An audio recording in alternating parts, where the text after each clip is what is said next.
High, এটা ছিল রিমেল ঝড়ের দিন। ছাগলগুলোকে নিয়ে বসেছিলাম, ঝড় বৃষ্টি দেখছিলাম বসে বসে। তারপরে ভাবলাম খিচুড়ি করা যাক, এই ঝড় বৃষ্টিতে খিচুড়ি হলে জাস্ট জমে যাবে।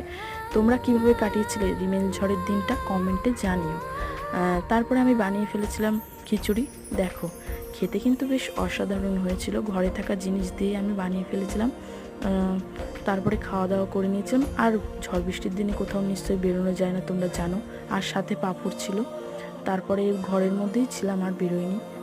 জোরে ঝড় বৃষ্টিও হচ্ছিল, তখন আর ভিডিওটা করিনি। আর আমাদের পায়রাটা না কোথা দিয়ে ভিজে এসেছে, তাই আমার বোন ওকে মুছিয়ে দিচ্ছিল গাটা। দেখো পুরো ভিজে, ছোট্ট মতো লাগছে দেখতে।